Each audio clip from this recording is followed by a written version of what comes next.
Hey everybody, Roll the Lines UK, Matt and Ant and Tom just arriving now. We're getting set up here to chat with you all, but we're just going to hang out for a little bit while we get set up. Hope you've had a good week and have had a good start to the weekend. If you are a college football lover, hope that your team is doing well, as I know that there's a Buckeye in the house saying their game got boring already. Poor Youngstown State. It's going to be a good one today, I think, as we're breaking down Lions Chiefs, Lions 1-0. If you haven't seen mine and Ash's reactions to the game, I mean, I've had noise complaints at home. Let's say that. And that's not a euphemism, literal noise complaints. I have to calm down because it's not fair on everyone else. And how you doing, mate? Yeah, I'm doing good, thank you. Good. Thanks to Jeff Hurley for a $10 super sticker. Absolutely amazing, man. You are fantastic. Appreciate you so much. Also in the building, Dale is here. Lisa DiLorenzo, Grand Eyes at 12. Ash Soden saying he's too tired from work to be coherent, and Ash has already been talking about the show already, which you have. And we've got Buckeye in MI2321 on Twitch as well. If you are in the house and you haven't said hi, come say hi, I'll give you a shout out. And we have the letter scene. Tom Wilkinson in the building. How you doing, Tom? I'm good. Can you hear me okay? All good. Oh, amazing. Just quick test. Is there background noise? Because I have a fan quite close to me. So if there is, I can turn it off. I might just start sweating profusely as a result. So, I mean, I am doing that right now because I do not have a fan. But no, you're good. You're all fine. Okay, great. Oh, how you been? doing? Yeah, I mean, I'm great. Good. We'll get into some of the Lions energy in a little bit, but otherwise, I'm very good. I've been on, I guess, a bit of a hiatus for the last couple of months. So it's good to be back. I did have slight first day at school vibes as I was just getting my microphone there ready, thinking like, is this going to work? Is it not? How do I do this? But no, happy to be back. Congratulations are in order because you got engaged last week. Thank you very much. Yeah, what day are we on now? Yeah, just over a week ago. So I was away in France with some family and then a couple of days at the end. So yeah, exciting news. How did it go? It went well. It was funny. I was very relaxed about the whole situation, and then as we had basically a host, we were at a vineyard for a bit. So like the host was kind of there, like we did a little bit of wine tasting, all very nice. And then the host leaves, and she knows what's going on. She's like, "I'll be back in a couple of hours. We've got a nice little picnic set up." And then I realized, like, oh shit, I've got to do it now. Like, what do I do? And so I had like 30 seconds of blind panic, being like, how do I actually make this happen? But otherwise, everything was good. So you were always planning to do it then, and then it dawned on you it was happening, and you were just like, oh my God. Yeah, exactly. And it was just like, I was massively overthinking lots of little things, which actually didn't matter. So yeah, in the end, it was lovely. We had a nice couple of days out in France and Bordeaux. So it was really, really nice. Nice. Any thoughts on dates, or are you not down that road yet? I think probably next year if we can. Yeah, that's the plan. Rather, obviously a bit late in the year, so we're struggling for dates a little. But end of next summer would be ideal. Amazing. I mean, maybe before early September, if you can, because I can imagine that you might be a bit distracted if it's on a weekend, like a midday Sunday or something. You're like, well, obviously I'll need to make sure it's not second week, because we're going to be hosting the Thursday night game of that second week in September as defending champs. So you don't want to let that get in the way. Well, I mean, we are lineal champions right now, so yeah, top of the league. And someone in the NFC North has to lose as well this week. So it's not like we're definitely going to be ahead of someone when it's all said and done. Yeah, I love it. All right, Steve's coming in. How you been otherwise? How's the summer been? It's been nice. It's been busy. Yeah, I've been pretty useless. Luckily, you incredible chaps have been holding the fort down. So otherwise, it's been pretty good. I don't think there's loads to report other than I haven't been quite as jet setty maybe as It seems. I haven't been traveling as much as maybe earlier in the year, but yeah, it's been busy. How have you been? Yeah, good. Work's going well, and I'm not doing much else really otherwise, but off to Turkey for a week on Saturday, so Glorious. can't wait. Just go sun seeking for a bit. Although, to be honest, it's so hot here, needn't have bothered. Well, at least until Monday, where it gets shit again, but there we I was go. going to say, it's going to turn pretty quickly, I think. So Yeah. How you doing, Steve? Or maybe... Yeah, good. Oh, there we Yeah, go. look, Tom, we get it. We get it, Tom. You're not been traveling, you know, security clearance, yeah? Sure, we get it. Steve, you're going to be getting a call for some pretty shady people now that you've exposed me. So Steve, your connection is not ideal. I don't know if you got onto the call fine, but is it the same computer as last time? So I think this is going to be a unsolvable problem because it's my Mac and it's like 8 years old, and I'm using what am I using? 8 years old. OS. El Capitan. Yeah. There we go. So that's like, is that 11? OS 10.11.6. Yeah. Yeah, OS 10.11. Brian Shook just said, is he on so AOL? The other day, I managed...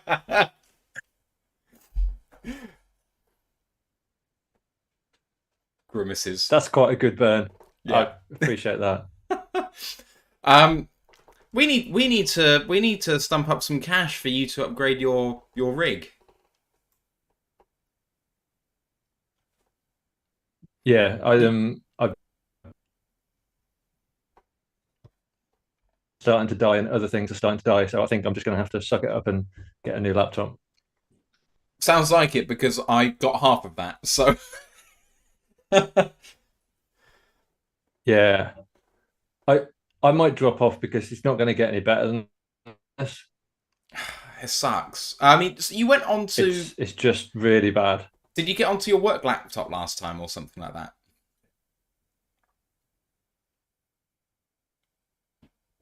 It's back at work permanently. Oh, hang on a minute. Oh, yeah. Really? They can't be that arseholey. Yeah, yesterday was my last day. Oh shit, was it really? I'll tell you the full story some other time. Yeah, my god. Fuck. Okay. I'm free. Like, how amazing. Like, being unemployed on the day that the NFL starts. So that's a score. 6 points. Oh man. Okay. Oh, well, I'm watching every game. I'm watching like the Cardinals versus like the Browns. If it's like 3 a.m, I'll be watching that. Right, we need to catch up and obviously get you some new equipment. One way or the other. But okay, I'll have a listen along to the pod. But okay, all right. I'll see you soon, guys. Okay, cheers, Steve. see you, Steve. Right. Oh, that sucks. I was going to say that sad face is exactly what we're all feeling. Yeah. There we go. Right.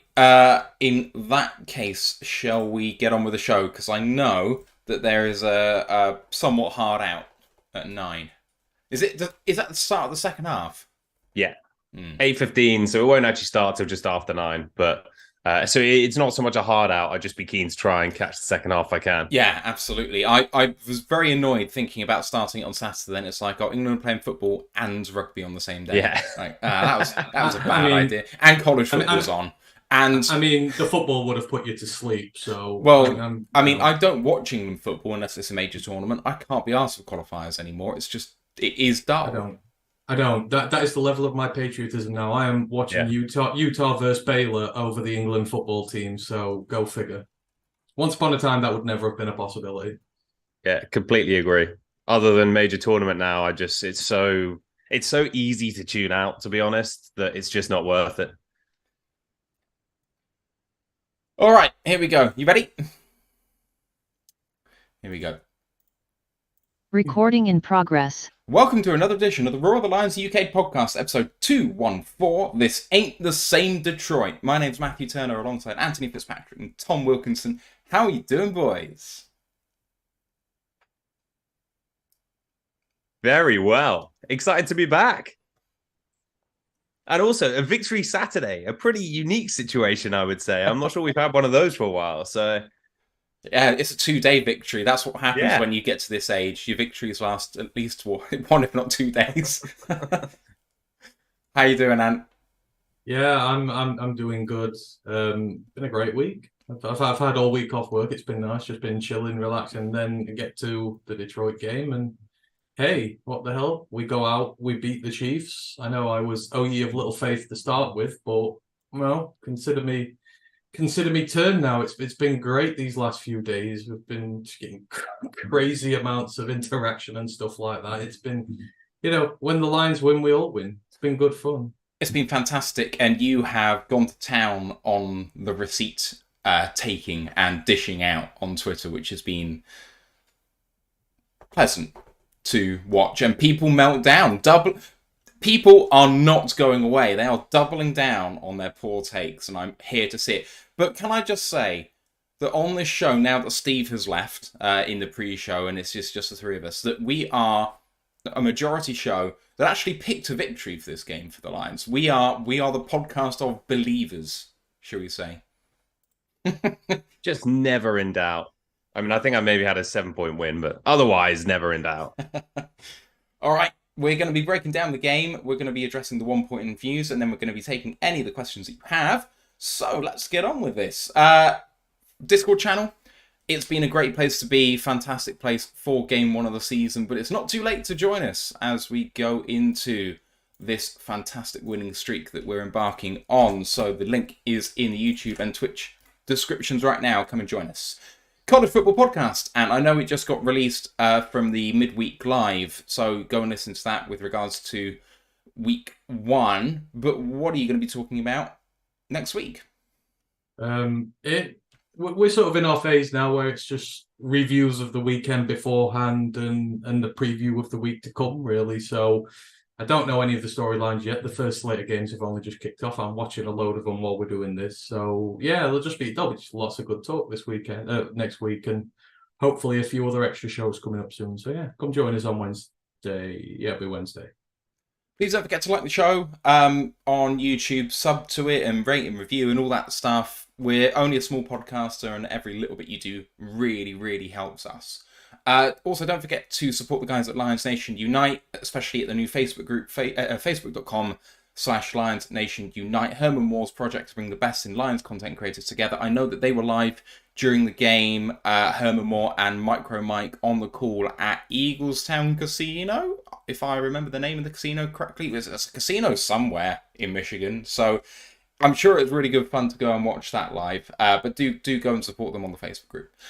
We're Twitch affiliated, YouTube monetized, and we've got a tip jar down below. So if you're enjoying listening to, any donations are much appreciated. And there's a feedback form down there too. If you can think of anything where we can improve, any content you want to see, anything at all, please do click down in the YouTube description and give us a shout.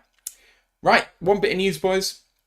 Came out after the game that Taylor Decker had suffered an early ankle injury during the game and wore a protective boot after it. Dan Campbell stated that he will know a lot more in the few days, but I'm encouraged because I know there again he finished out the game, and it's true, he did not finish an offensive snap. So boys, I mean, I know, Ant, your first comment was, well, at least we had one game of health, but I mean, we didn't, because he had the injury early in the game and played through it, and I mean, it still looked good. Yeah, I think it'll be fine. Thankfully, we're on the long week, so you've got, nearly 10 days till the next game. Get him healthy. I mean, Frank was playing injured last year. I'm sure it'll be hopefully something he can go along with, but obviously it would be horrible for us to lose him after one game, but it doesn't sound too bad. So we'll see with it, but let him have the weekend off, let him chill out, bring him back next week. Hopefully he's good to go. Was this the first time that group of 5 have played together? Yes. Yeah. I mean, that is insane, isn't it? But it's you don't get much information on this, right? I guess we just have to wait and see. I mean, it's a bit annoying that he's banged up, especially with a lower body injury kind of week 1. But all of these guys play hurt, whether it's week 1, week 4, week 8. So hopefully you can get through it. I'm not hugely worried at this stage, but obviously protected boot isn't ideal, let's say. No, I mean, all of our O-line is tenured veterans now. The ones that are tenured veterans seem to be carrying some sort of long-term injury now. So it is what it is at this point. Let's move on to the game itself, and let's take a look at the scoreboard graphic live now that I was using during the game, and hopefully you guys like it. I didn't work too hard on it, but it looks right. As you can see, Jared Goff, 22 of 35, 253 and a touchdown, only took the 1 sack. Mahomes went 21 of 39 for 226, 2 touchdowns and a pick, and also led the team in rushing. 6 carries for 45 yards for him. Take his away, the Kansas City rushing attack was only 17 carries for 45 yards, which is pretty mediocre at best. Detroit rushing attack, 34 carries total for 118 yards, including a stellar workload for David Montgomery, 21 carries, 74 yards and a touchdown, came up big late to end the game. Receiving wise, led by Josh Reynolds, 4 of 7 for 80, and Amon-Ra St. Brown, 6 of 9 for 71 and a tutty. Kansas City restricted as well through the air, led by Marquez Valdes-Scantling, 2 of 2 for 48, and who would have thought he might have been the best wide receiver on the team? That's a horrible thought. Justin Watson, 2 of 4 for 45. Noah Gray, 3 of 5 for 31. Isaiah Pacheco, 4 of 4 for 31. But the real stat line there is Kadarius Toney, 1 of 5 for 1 yard total. Not ideal. Looking further down this box score now, obviously Marvin Jones had the fumble, which we'll talk about in a minute, which was recovered by Brian Cook. Defensively, led in tackles by Anzalone and Barnes, 6 apiece. Tackles for loss, there were 2 for the Lions, 1 by Derek Barnes, 1 by Josh Pascal, both super important plays. On the Kansas side, 1 sack by Mike Danner and 3 other tackles for loss, George Karlaftis, L'Jarius Sneed and Keondre Coburn. They were led in tackles by the cornerback Trent McDuffie, who I think we were probably all a fan of in last year's draft cycle. Obviously, Branch had the 1 pick 6 for a 50-yard return. Otherwise, perfect in kicking for both sides. Riley Patterson, 3 of 3 extra points. Harrison Butker, 2 of 2 field goals and 2 of 2 extra points. Boys, Lions run out 21-20 victors and got up to an early lead, but it was in balance. And, you know, Kansas had a few good offensive drives. The Lions stood up defensively late, but it did feel like we were just kind of almost waiting for Mahomes to come alive, and it never really came. And now, stepping back, what did he make of it? Was it a deserved result? I think it was deserved, to be honest. I'm sure we'll get onto all the asterisk chat, etc. But I thought we were the better team without playing at our best. And all the talk has been about how the Chiefs didn't do this, the Chiefs didn't do that.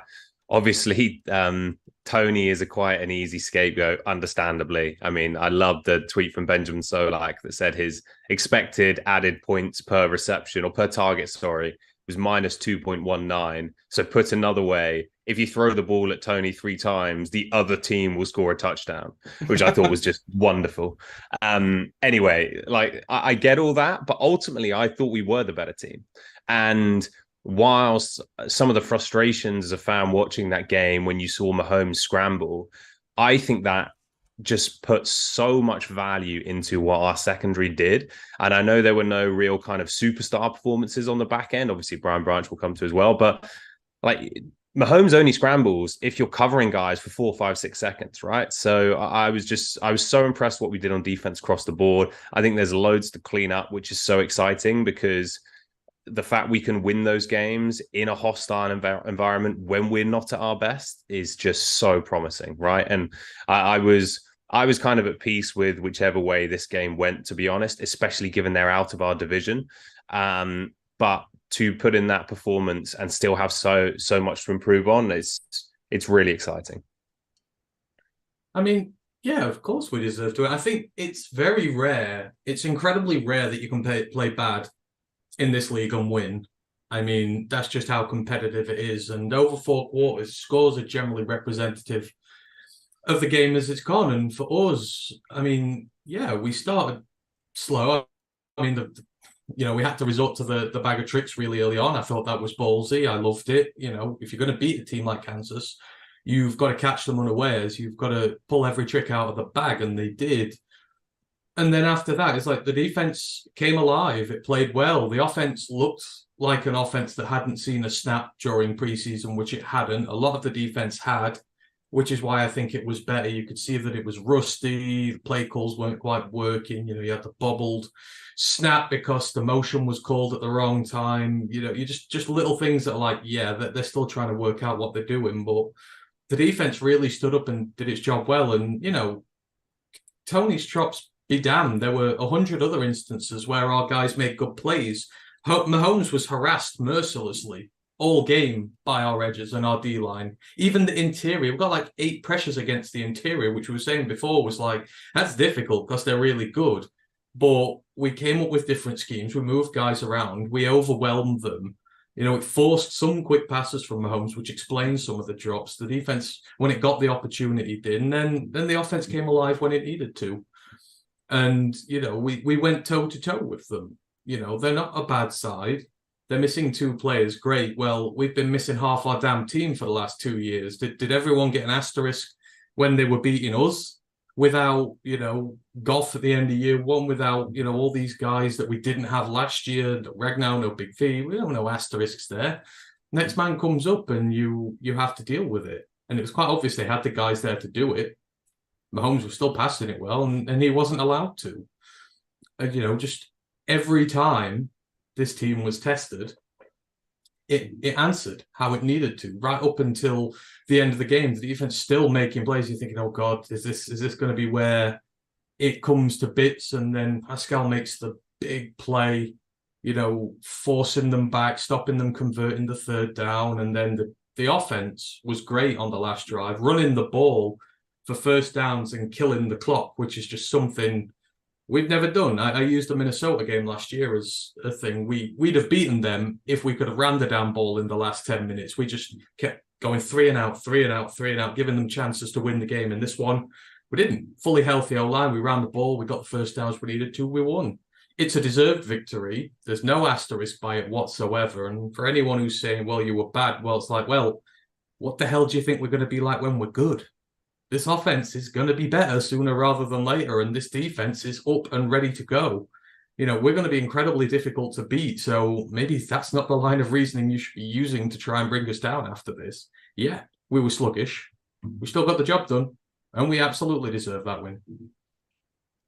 I mean, we had 4 terrific offensive drives as well. One ended in a fumble, but when they were rolling, they looked unstoppable. Like, it was just a kind of Jekyll and Hyde performance. And it wasn't even a Jekyll and Hyde performance because we had very few 3 and outs. Even when we were having to punt, I think there was 2 3 and outs. And then otherwise it was 5 and 6 yard drives. We were still pinning them back deep. Mahomes had good field position late once, maybe twice, but it wasn't a theme all the way through the game. So the offense I thought was pretty good overall, actually. So I don't get that people were like, it was bad. Offensive line was a bit rusty to start with, but came on strong late. And I don't know, Goff just looked like he was on point and firing with people. There's a couple that were maybe half a yard too high, but there was no lack of direction in there. And actually, when he was zipping it to guys, it was on time, it was in rhythm. I thought it looked great. And all the talk about the Tony drops. I mean, we had, Marv had 2 or 3. Reynolds had 1, which obviously he made up for and had a really strong second half, but as well as the fumble. So there were mistakes on both sides. And I think it's worth remembering Jared Goff hasn't played a snap of football since the first week of January, right? And so as a result, you do expect a bit of rust. And I would say he was probably, I think solid is doing him a disservice, but he wasn't spectacular. But suddenly you bump up his stats by an extra 5 completions rather than incompletions and the extra kind of 50, 60 yards that comes with that. And people will be writing all kinds of stories about how Jared Goff leads Lions to win with incredible performance. So it's amazing what a few drops can do to the stats and ultimately then the narrative, I think, when it comes to these things. I thought the offense was pretty good. I'm going off the top of my head, but I believe like 4 out of the top 7 PFF grades were O-line. So there was lots of solid in there, even if there wasn't necessarily the spectacular. So yeah, I was pretty impressed, to be honest. And that's the thing. Like, we know this offense is gonna, like, we've got horsepower. I think there's questions around, can we stretch the defense? And that's something which, again, let's not go into JMO now, but JMO doesn't have to catch the ball to stretch the defense and therefore create opportunities for others, right? And that's probably what we're going to lack a little bit for these first 5-6 weeks. But the offense is going to score more than 14 points most weeks, right? And we still beat the Super Bowl champions when they only scored 14 points. I mean, that's a pretty good starting point. And I mean, you saw all the play calling, the scheming was really good as well. What Ben Johnson was coming up with, in lieu of us not having JMO, just really exploiting the first two levels of the defense, working their way in there. And it was great. And he does still have some work to do. He did move away from the run quite early to start with, which I didn't like. But, overall, he schemed it up really well. As for Goff, I thought Goff had a very solid day. And I thought he looked terrific under pressure. There were so many times. I mean, it's just, we were told when he came in, oh my God, he's going to wilt away. He's terrible. And you know what? He did. But for most quarterbacks in the NFL, there are very few who can do it without confidence. You have to have the confidence to believe in yourself to do all this. And the way he moves in the pocket, just even like the little shifts to get himself out of harm's way, just give himself a little bit more time to make the throws. He was very calm, very collected. And of course, the 3rd and 12 at the end, you will not see a more clutch throw from a quarterback all weekend.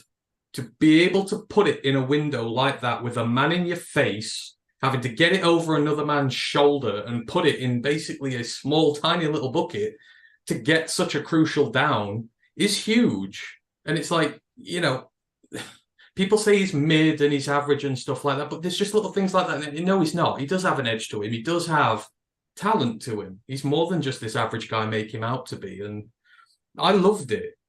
Screw all the stuff about him missing Amon-Ra and stuff like that. We've already seen from actual quarterbacks who've broke the footage down as to why that happened. Not all these, there still seems to be a lot of naysayers around about Goff. And they're clinging to every little bit of thing like this to try and drag him down. He's done well. He's playing well. I enjoyed what he did. Can he be better? Yes, but he was clutch when he needed to be. And, this team's all the better for it. And he's got a running back room that's going to do the work as well now to help him out as well. I mean, he had a run of, I think, 8 or 9 straight completions in the end of the first, top of the second quarter, where we went on those 2 offensive drives, one with a touchdown, one ended with the fumble. And if he played badly, I want to see what happens when he's playing well. Like, yeah, okay, maybe there was rust on the old throw here or there, but I'm just on board with Goff now. Like, fully fledged, on board. Just want to shout out Joshua Mercer 7 on Twitch, subscribing as Prime, his 2nd month saying Mahoo, which I greatly appreciate. Sorry, Tom, you look like you wanted to come in there. Well, I was just going to agree, and I think, so maybe, don't know if this is 100% true, I'm probably the least kind of fully on board with Goff over some of the group, I would say. But the 2 things which matter to me this year, like his ball placement, I thought on Thursday was fine. It wasn't spectacular, but I'm not really as worried about that. The 2 things which have worried me in the past are composure under pressure. And I completely agree. I think that was what I was most impressed by, was after that first quarter or so, he looked a little shook and he was clearly getting into it. But then he was just so composed, so measured. It's that, and it's the turnover balls, even if they don't turn into turnovers. It's those kind of balls where you're like, that probably should have been picked. We didn't get a single one of those, right, on Thursday. So if it's those kind of risky ball placements or fumbles, if we can iron those out and we continue to see that level of composure, which I'm convinced if we keep these 5 guys healthy up front, we will see, because I truly believe Goff is more a confidence player than anything. I really think he can have a huge year, and then I'll be way more in. And it's not that I'm out by any means now. I want to see it for more than kind of half a season or so. But yeah, I thought the signs were really promising because, like I say, ball placement wasn't perfect. There were some drops. There are some things which he's really good at, which he didn't necessarily show. But it's those kind of smaller things where I have question marks, which I thought he performed really nicely in. So. Talking about composure as well, 2 plays stick out to me. We're going to go chronologically through the game in just a moment. But one was the play just before the fake punt, which was 3rd and 10 in your own red zone. and there's pressure in his face, no one to throw to, and he did the sort of Goffian thing where he's trying to kind of whirl his way out of danger, runs into his own end zone, but instead of waiting, he knows exactly what he's doing, he's decisive and fires to Josh Reynolds for a gain of, in fact, I think it's 3rd and 8, and he takes 6 in that particular rep. But if he'd done that before, that's looking at a sack, because if he's not confident about where he's going with that ball, he's going to give up a safety in that role. So he did that, but it turned into a good play because he was decisive with why he was doing what he was doing. The second one that comes to mind is where there was pressure off right tackle on play action. And Saul just about fenced him off. He stepped up in the pocket, and Amon-Ra was playing the Z, and he ran a skinny post and hit him in stride. Not in stride, hit him just about for a gain of like 20, 25 or so in between 2 or 3 defenders.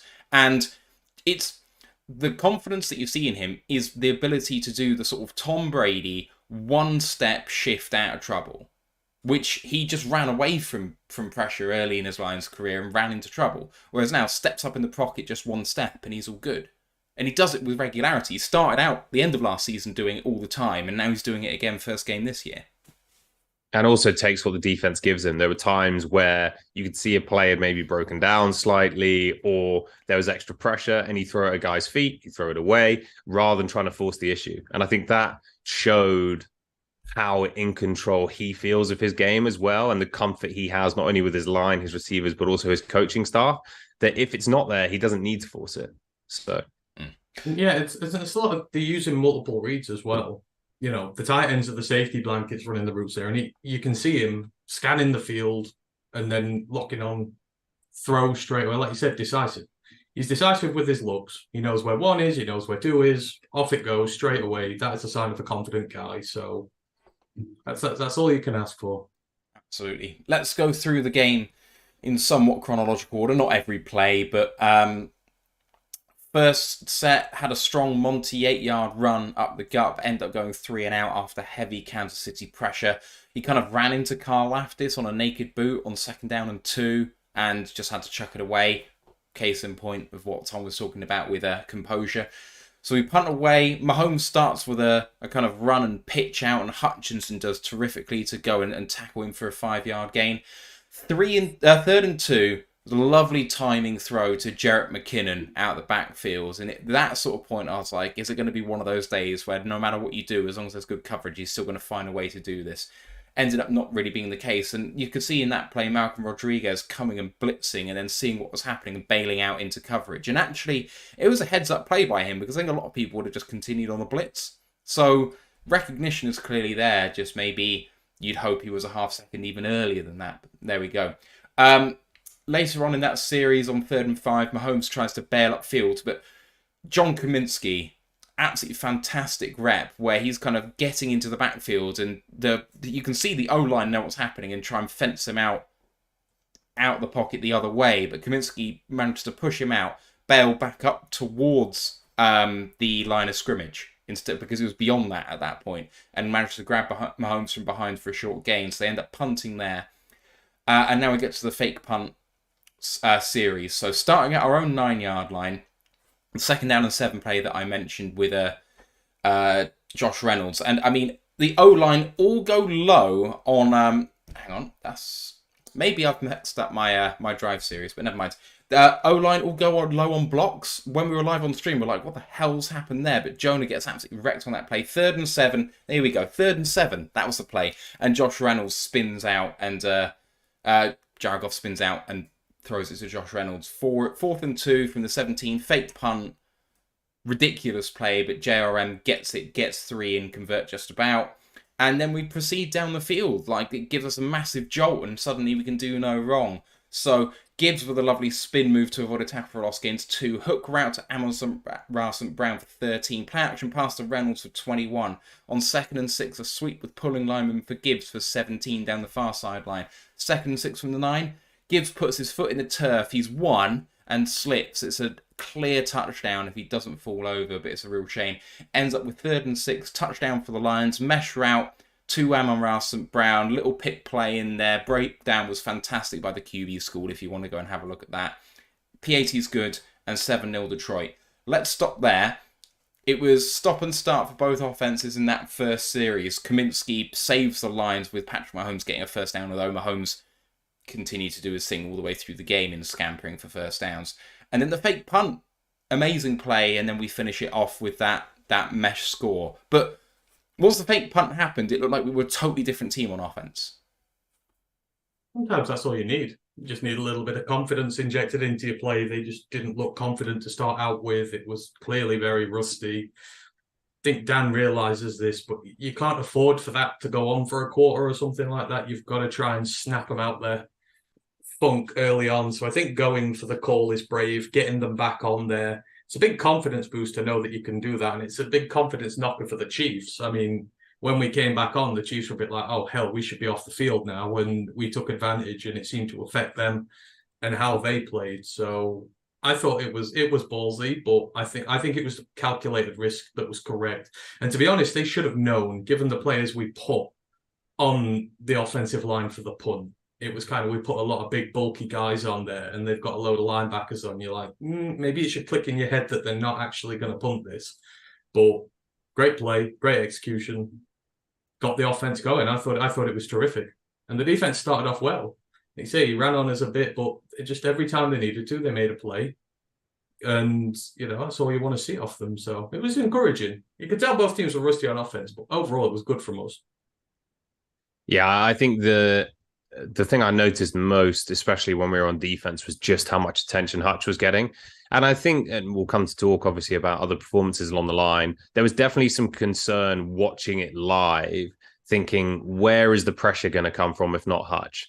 Because he's getting chipped off the line. He's then obviously having to work on a right tackle. He's quite often getting support then from the right guard as well. Or sometimes you'd get some kind of late chip as well. Just really hard to impact the game. Incredible that he did so much. But I think watching it, it was a concern, say, kind of, where is Charles Harris? Where is Aleem McNeil, who I know obviously had an incredible PFF grade, but didn't really show up in terms of collapsing the pocket from the inside, I would say, at that stage. So it was concerning at times. But overall, I thought we looked pretty good. And I think you're exactly right. It was a calculated risk to do the fake punt. It's probably not, it's probably more than a 50-50 play, but not that much more. It was we needed 2 and we got probably 2.5. It wasn't that comfortable. It was one of those, you kind of have to check the replay and make sure that this isn't going to be reviewed. But when you play against Mahomes, you play against some of these young offenses, I think you have to go with the expectation that they're going to score 30, so we need to score 31. And the offense did seem like it was in a little bit of a funk early, obviously not with ideal field position for when we actually did the fake punt. So yeah, take a risk. And obviously that's something that has got the Lions to this point throughout their journey. And even when they were losing games, they were still taking these risks and often getting them right. So it was a promising start. I thought that drive was hyper impressive, given what we'd seen to that point in the game, which had been a little bit of rust. I'd need to go back and actually watch the All-22, but before the touchdown itself, Gibbs looked like he might be able to get the outside and go for 6, but he obviously slipped. So we just looked dangerous. And having had a relatively flat first drive, to see the ball go to Reynolds, go to Amon-Ra, Gibbs as well, you start to see some of those weapons. Moving on in the game, and Kansas City hit back straight away. 3rd and 8, looked like we'd had them in all sorts of problems, but a big completion to Justin Watson, who I must admit, I had no idea who he was, but good completion for 19 yards. So the Lions were in man in that play, and they couldn't get their head around. It was kind of reminiscent of a Goff play later on, but it could have been picked if you're in zone, because it's just whistling right by some Lions defender's head, but there we go. Great tackle for a loss by Chauncey Gardner-Johnson on Isaiah Pacheco. He kind of read his intentions, came down from safety, got Pacheco lurking behind his offensive lineman who've pulled, and he just reads exactly where he's going and manages to wrap up, which is super impressive. Mahomes then gets 6 on a scramble on 3rd and 6, just about goes out the sticks. I think there might have been an injury on that play, and they were looking back at the spot and remarking that they didn't even go back and check, which, I'm not sure he got there still on replay, but never mind. Nice play action pass to Marquez Valdes-Scantling for 14 versus zone. Just one of those that could have been Jared Goff, to be honest. Just super efficient, easy play. Second down and 10 then from the Detroit 25. Mahomes dancing and scrambling for 16 to the 9. And then they run a trick play from the 2-yard line. McKinnon hands it off to Mahomes, who hands it off to Tony. And John Kaminsky blows this play up, like he sees it all the way. And then you have Aleem McNeil actually being the one who finishes it off with kind of holding the offensive lineman with one arm down and manages to two-gap really, really well. But from 3rd and goal from the 1, they wouldn't be denied. Mahomes with lots of time to throw. I mean, the pressure was anemic on that play. Really well protected by the Chiefs offensive line, and Rashee Rice back left of the end zone for a touchdown for Kansas City. P80 was good and a 7-all tie.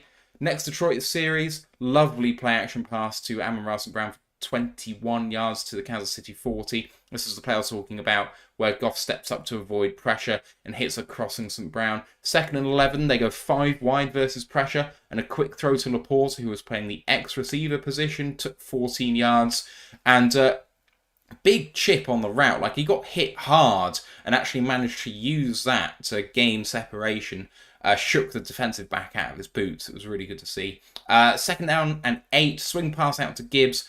Great speed and burst to gain 8 and a first down to the Kansas City 17, but here's where the problems all started. 1st down and 10, a Ragnow snap hits crossing Brock Wright to lose 10, and Jared Goff did very well to come down on that, and almost didn't actually. Good drop-off pass to Gibbs, gaining back 10 on 3rd down and 10. Wide receiver screen to Marvin Jones Jr., who was hit hard by Trent McDuffie's helmet straight onto the ball. Fumble recovered at their own 7 by Brian Cook. It was first fumble of Marvin Jones's career, which is really harsh on him, because sometimes when you get the helmet placement right, there's just nothing you can do. Even with perfect ball security, it's going to go. So Kansas level the game, and then we have a really good offensive drive, but end up coughing it up. Boys, it felt kind of almost unfair, but it all started with the Ragnow snap. But just going back to the Kansas drive, it felt like you weren't going to stop Mahomes at that point. He just seemed to scramble every time and get the first down whenever he wanted. Yeah, there are a couple of concerns, I think, watching it from that side. It looked like Mahomes could do what he wanted. But also, we were obviously playing a lot of zone. A couple of the man reps were really bad, to be honest. So that deep ball you mentioned to Watson, I remember watching that and thinking, oh, I don't think Branch kind of got his head around, which is a bit frustrating. Watch the replay back, and actually it's Kirby gets absolutely destroyed off the line. And he's lost genuinely 5 or 6 yards and just never gets back to the ball, which taught me 2 things. One, Kirby and man, it happened again later in the game. Let's see how that goes. But also, never ever doubt Brian Branch when it comes to fundamentals. He's not making mistakes in terms of not getting his head back for the ball. So at least I learned my lesson there. But there was a couple of really nice plays from CJ Gardner-Johnson as well. A couple of nice tackles, and the second one was really impressive because he was basically playing as the force player on the outside, and he's got Creed Humphrey pulling out to him and basically takes a little bit of contact but avoids the big hit and then makes the tackle as well. So just the kind of impact that like you just didn't see from, I know we obviously speak enough Will Harris in the past from a coverage standpoint, but overall he's a pretty physical player. You still didn't see that with him. And I think CJ has such a big impact on the field in terms of performance, as well as obviously the jarring as well. But that play I thought was really, really impressive. Yeah, you always know when you're against the Chiefs, you're going to have moments where they're going to be on top of you offensively. They're just that good. You know, when it comes to the play call and everything, it's top tier. So it's about how you adapt to it. And obviously in the first half, we were figuring out how they were playing, what they were doing. And as you know, we'll talk about as we get into the second half, we adapted to it. And that's all you can ask for in a game. If they do beat you bad a few times, adapt, adjust, don't let it happen again. So, you know, you can kind of accept that. With us, like I said, the drives were good. We were in good spirits at this point, but this is where, you know, execution and stuff comes in. You've got to be smarter than that. You've got to stop it from happening. It was something we lamented a lot at the start of Campbell's tenure. You know, with Goff here, there was a lot of these botch snaps. The execution was poor and it used to cost us, and you know, you can't do that. So, but again, that's all to do with the rustiness of the offense. They've not played together since January. You are going to have these little intermittent lapses here. in the first game. Thankfully, it didn't cost us. The fumble, I mean, can't be doing that. Can't be leaving the ball out defenseless like that, waiting for someone to hit hard on you. You know what these Kansas guys are like. The linebackers hit hard, the safeties hit hard. You've got to really put emphasis. And I thought you left it out there too much. And it's in a bad position. Keep it, you get a field goal, you put points on the board. Don't put the ball in harm's way. And that's a mistake from a senior pro there now. I'm sure Marvin will learn, and I'm sure he will get better from it. But he needs to get better quick, because someone's got to make way when J-Mo comes back. And if he keeps playing like that, then his name will be first on that list. So, like I say, hopefully that'll clean up and we'll see better. But, later on in the season, we can't allow stuff like that to happen. So get it out of the way now, get it done with, and you just move on. Just learn from it. And they did. Just a big shout out here to Ronald Barnes, who super chatted saying, "A beer on me, fellas, as we scout that Seattle versus LA game." Super chatting with $20. Appreciate you, Ronald. That's amazing. Thank you so much. I still can't believe people do this. Thank you. We move on, and I mean, it could have been a big momentum changer, but Kansas City, having recovered the fumble, start on their own 7-yard line, go 3 and out. Nice pressure on 3rd and 5 by Hutchinson, getting right in Mahomes' face. And Mahomes tries to throw a timing ball to a receiver, but it's way off. So they punt, Lions take over. And a play action pass by Goff to Marvin Jones, but overthrew by a fair way. Bit of a wobbly pass, seemed to kind of hang out there, lost the laces a little bit. And then on 3rd and 5, Goff tries to do the sort of Mahomesian scamper up the middle for the first down, but gets caught from behind by Mike Danner for the only sack of the game. We end up punting away, and here's where the Chiefs come. So Mahomes escapes pressure and looks like he could go himself, ends up throwing to Rashee Rice, who was on a crossing route. He goes all the way down the sideline for 25 yards to the Kansas 43 on 3rd and 7. Caught for 6, but an egregious hold on Hutchinson called. One of only 2 big holds actually called in the game, which is ridiculous. We end up accepting the penalty for 3rd and 17 instead of 4th and 1, which I think overwhelmingly has to be the correct position here. But 3rd and 17 isn't enough to stop them with a huge throw to MVS, who beat Jacobs to the punch. And I mean, if it's not even a half second, if it's the 10th of a second later, Jacobs is intercepting that ball. He's breaking on it just as quickly as MVS is, but he gets there for 34 to the Detroit 30. Rushes to the line in this play, so gets 34 yards, goes tempo, and has a lovely ball to Justin Watson down the left sideline for 26 yards, all the way down to the Detroit 4. That only leaves 37 seconds on the clock, so in the blink of an eye, they've gone 60 yards in less than half a minute, and finishes it off with a side-arm sling for touchdown to tight end Blake Bell. PAT's good, and with limited time left in the half, Kansas got 14-7. And then the Lions just have really questionable decisions in 2-minute drills. So, I mean, there's only 35 seconds left, but you've got 2 timeouts. Should potentially give yourself a chance at a field goal here. Make several plays inbounds to burn their timeouts without getting any significant yardage.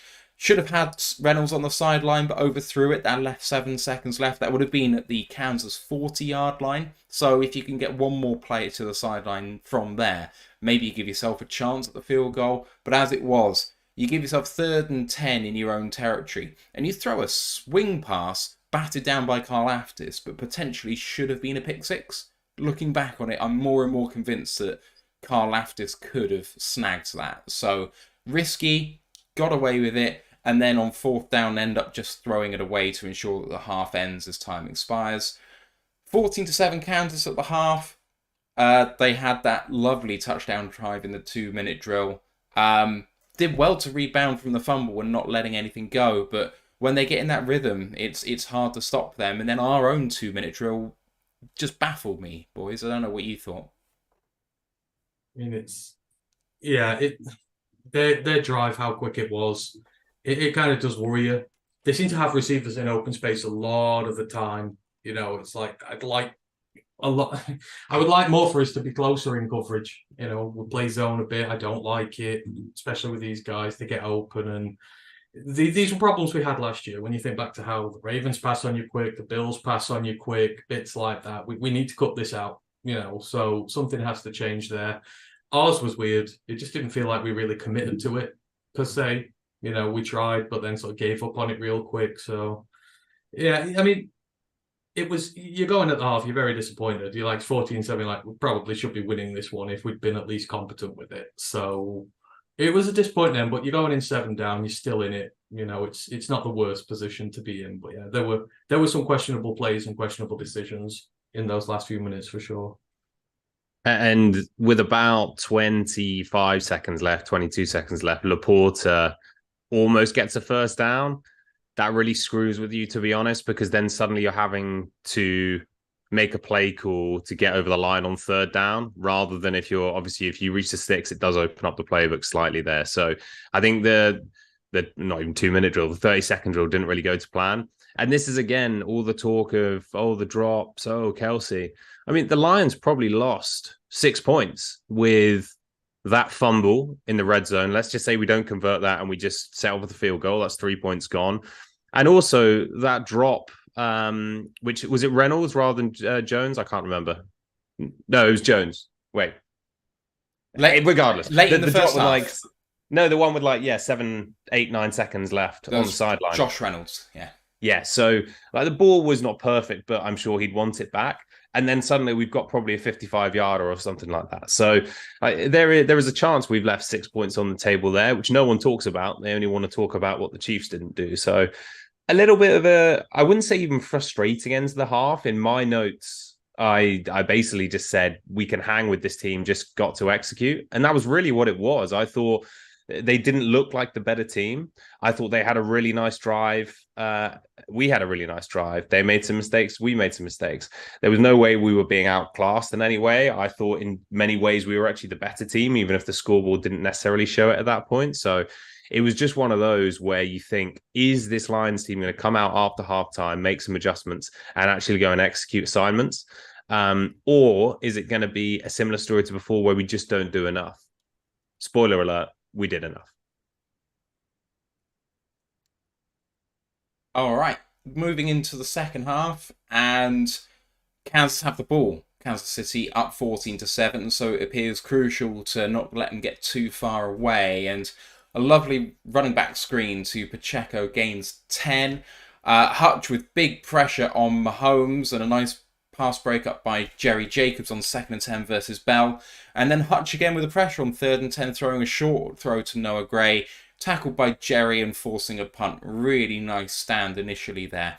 And I just had a note here saying, worth noting that the rush package, not the NASCAR package, but the passing down package when it was 4 downman, had John Kaminsky and Hutchinson inside with Harris and Houston outside for that particular play. So no recognizable DTs out there, which was encouraging. I think that Hutch and Comish are almost like tweeners for me. Like, Hutch is clearly a DE, but he could play inside if he wanted to. So anyway, Lions then drive 3rd down and 10. Nice throw to a crossing Laporta, who double clutches it but holds on well, but it's only like a 3 or 4 yard completion, so we end up punting and give Mahomes a short field at their 41.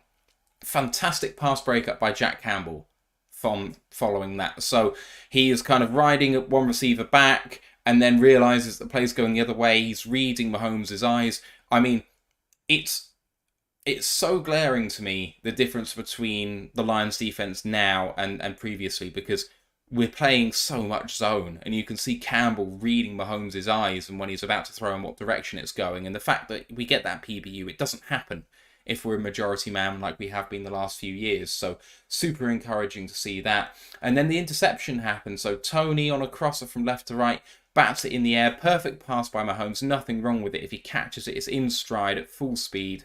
But all he can do is chuck it up there. And Branch makes an amazing one-handed catch. You easily see from DBs that just hit the turf, because even though you should get it, it's not straightforward. And he manages to just hit the jets as soon as he's got it in his hands. And I think, was it the 4th highest speed anyone reached returning an interception in the 2022, if including the 2022 season? So fantastic stuff to read that, considering what was said about his 40-yard dash time. P80 was good.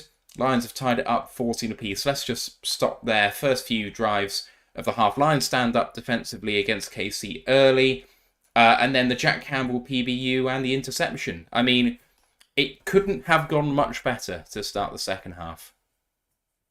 And this is where the changes have really come with this team. I mean, how many times in games over the last 2 years have said you've got to set the tone after halftime? You know, there's games we've been slightly in the lead on or just behind. You can't let the Chiefs come out and extend the lead. You're 7 down. You've got to make a point. You've got to get them off the field. And they did 3 and out. You bring them straight out, 3 and out off the field, sets the tone, off you go. Got a chance in this one. Now, again, the offense goes 3 and out, which is not ideal in the scenario, but then defense comes back out again, got to make another stop, gets the pick six, gets the game-changing play out of it, and brings this one level. And that's just not what we've had. We've not had this level of fight in us for a very long time. We just sort of meekly slip away in a lot of these. And the tempo the defense came out and showed with, I think it sort of gave the offense a little bit of a kick up the ass as to what they needed to do, because, you know, we're not in this game without the defense. We lose if they're not playing this well. So for them to come out, get them 3 and out off the field, it's a very positive step forward. And it showed they adapted. You know, Glenn adjusted his schemes, the looks he was given, and they all of a sudden didn't know how to deal with us on defense. It's like, it was a lovely change that they came out and they just looked toothless against us, which was weird. But Aaron had obviously gone in, done his homework, see what they were doing, what they were showing against us. And that's all we ask, that halftime adjustments in games that you need, set it onto it. You know, if you can adapt in this game, it's there to win, and they did. And with, I guess, that run of plays, the Jack Campbell PBU was fantastic. And I think a lot of people, when they went back to his tape, the play that was always called out was the pick against Ohio State. There's a play earlier in that game where he does a really similar thing, and he takes a read step up and then drops into coverage, basically zigzagging both sides, and basically takes away 2 reads for the quarterback, gets passed out to the flat, and he's there for a tackle.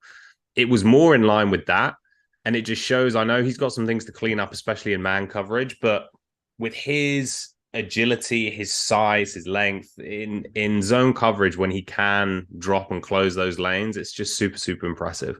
And I'll be honest, the branch pick, it really pissed me off how many people watched that in slow motion and said, yeah, but the ball's just pops up to him. It's so easy. Are you kidding me? It goes really fast. Like, just put yourself in the guy's shoes. And like, if you've ever seen an NFL ball thrown by an NFL quarterback, the speed it is moving at, the speed that everything around you is going, the fact that, yes, you have your eyes on the quarterback, but you're not expecting that ball to pop up, the fact it then changes trajectory, changes velocity as well. Like, you don't just do that. And to your point, how many times, I mean, CJ had one later in the game, which was kind of gently thrown up and didn't make the catch. How many times you see balls hit DB's hands, receivers' hands? Like, the tip drill isn't like, it's a drill. It's not something which is just like expected, that when that happens, you always make the play. So it was a fantastic play. And to do that whilst keeping his body under control and therefore able to go and actually convert it for 6 as well, I thought it was fantastic. So yeah, I'm not saying it's the greatest play ever. I think it's so, like, I mean, we all turn into armchair GMs and armchair coaches at times, right? But it's so easy to watch that in slow motion and think, oh, he had all the time in the world. Come on, get a grip. What are we doing here? So yeah, I mean, and exactly, just in terms of outcome, the spark we needed, because again, I thought we were absolutely on par with the Chiefs, even though we were 7 behind, and we needed that just to remind ourselves that we were in this game. The other aspect of that pick is when you're picking the ball, when you're running in stride with the receiver going over the top, you're running the same direction as the ball. And so the net speed is much slower. He's coming downhill. He's coming towards the ball. The net speed is faster than the ball is going because he's also going towards the ball. So it's coming at him even quicker than it looks like on tape.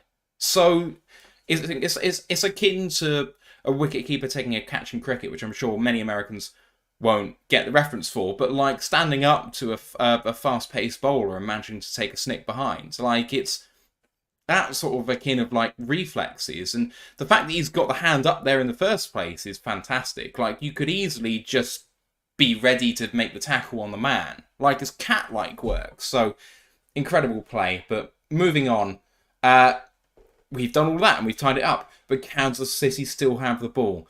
And, I mean, they get into 3rd and 4, and great coverage this time gives the pass rush time. Mahomes then gets pressured and can't complete, end up punting all the way down to the Detroit 17-yard line.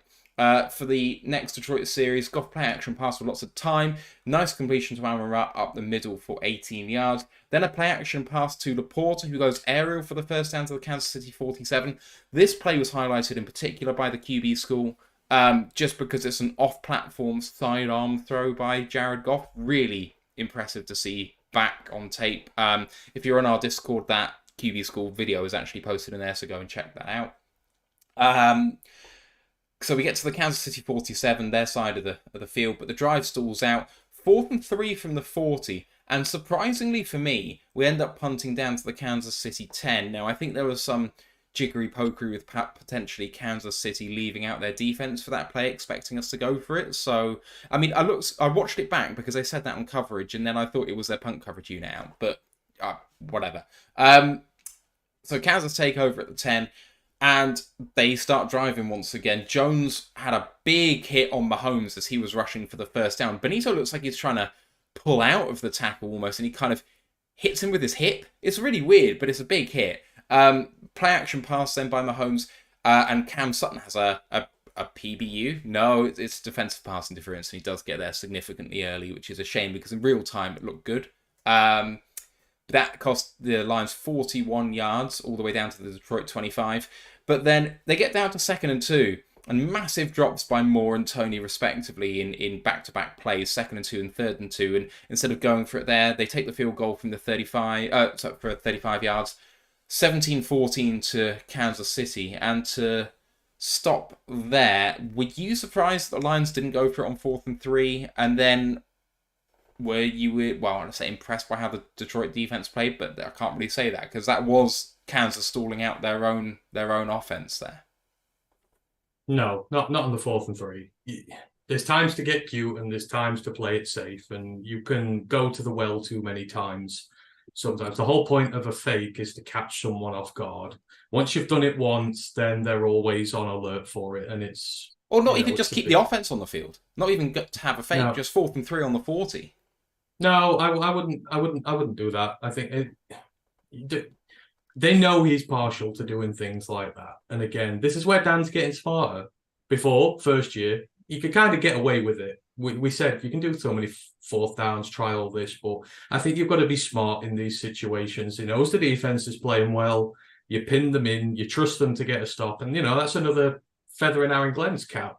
He trusts his defense to go out there and get the stop, get the ball back, instead of having to be aggressive on offense and keep you out there. I think by this point, the way they were playing in the second half, they absolutely deserved that opportunity to go out and make plays again. So I've had no issues with that whatsoever. I think it was a very smart call by Dan, and I think he's really growing in terms of his management of this team and how he runs the clock. So, yeah, there's zero issues with that for me. I think in general, in the moment, I didn't love the punt, to be perfectly honest. What I would say is, if we're talking situationally, I can't remember if it was, well, on my notes, I've basically got reference to this. We had a couple of drops pretty close by, and that's not the biggest confidence booster if you need to convert on 4th and 3. So I was thinking if actually they kind of maybe wanted to go for it, but situationally, they just didn't love it. When you've had a couple of drops recently, you don't want to keep that momentum going the other direction. We feel good about how the game is going. Let's just reset here with good field position. So I think if you'd seen a bunch of comfortable conversions, and I do think it makes a difference if you're 4th and 2 versus 4th and 3, because at least your threat of running the ball is there at a greater level than 4th and 2. You feel like you can convert that.